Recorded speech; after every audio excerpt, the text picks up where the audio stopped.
श्री सीतारामचंद्र भगवान की जय। श्री कृष्णचंद्र भगवान की जय। श्री हनुमान जी महाराज की जय। श्री अवधधाम की जय। सरयू मैया की जय। श्री राम जन्म महोत्सव की जय। सब संतन की जय। सब भक्तन की जय। जय जय सीताराम। हरि ओम। तच्छंजोरावृणीमहे गातुं यज्ञाय गातुं यज्ञपतये दैवी स्वस्तिरस्तु नः।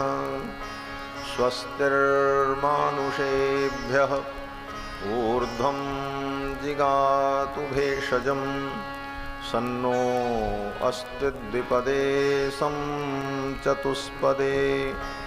रामाय रामभद्राय रामचंद्राय वेधसे रघुनाथाय नाथाय सीतायापतये नमः। रामं रामानुजं सीतां भरतं भरतानुजं सुग्रीवं वायुसूनुं च प्रणमामि पुनः पुनः। नमोऽस्तु रामाय सलक्ष्मणाय देव्यै च तस्यै जनकात्मजायै। नमोऽस्तु रुद्रेन्द्रयमानिलेभ्यो नमोऽस्तु चन्द्रार्कमरुद्गणेभ्यः। चरितं रघुनाथस्य शतकोटिप्रविस्तरम् एकैकमक्षरं प्रोक्तं महापातकनाशनम्। उल्लङ्घ्य सिन्धोः सलिलं सलीलं यः शोकवह्निं जनकात्मजायाः आदाय तेनैव ददाह लङ्कां। नमामि तं प्राञ्जलिराञ्जनेयम्। आञ्जनेयमतिपाटलाननं काञ्चनाद्रिकमनीयविग्रहम् पारिजाततरुमूलवासिनं भावयामि पवमाननन्दनं। यत्र यत्र रघुनाथकीर्तनं तत्र तत्र कृतमस्तकाञ्जलिं। बाष्पवारि परिपूर्णलोचनं मारुतिं नमत राक्षसान्तकं। वैदेही सहितं सुरद्रुमतले हैमे महामण्डपे मध्ये पुष्पकमासने मणिमये वीरासने सुस्थितम्। अग्रे वाचयति प्रभञ्जनसुते तत्त्वं मुनिभ्यः परम्। व्याख्यान्तं भरतादिभिः परिवृतं रामं भजे श्यामलं। व्याख्यामुद्रां करसरसिजैः पुस्तकं शङ्खचक्रे बिभ्रद्भिन्नस्फटिकरुचिरे पुण्डरीके निषण्णः। अम्लानश्रीरमितविशदैरंसुभिप्लावयन्माम् आविर्भूयादनगमहिमा मानसे वागधीशः। शाण्डिल्याह्वयवंशवारिदविधुं श्रीकोसले सार्जकं। विश्वक्सेनयतीन्द्रदेशिकपदद्वन्द्वारविन्दाश्रितं।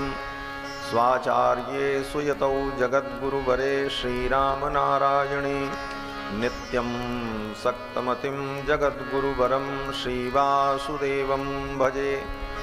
अस्मद्गुरुभ्यो नमः। अस्मत्परमगुरुभ्यो नमः। अस्मत्सर्वगुरुभ्यो नमः। श्रीमते श्रीभाष्यकाराय नमः। श्रीपराङ्कुशपरकालयतिवरवरवरप्रतिवादिभीकरगुरुभ्यो नमः। श्रीजानकीकान्तस्मरणं श्रीराधाकान्तस्मरणं। सन्तपूर्वाचार्याः सहायाः सन्तपूर्वाचार्याः सहायाः। बोलिए श्री सीतारामचंद्र भगवान की जय। श्री हनुमान जी महाराज की जय। श्री राम कथा महोत्सव की जय। जय जय सीताराम।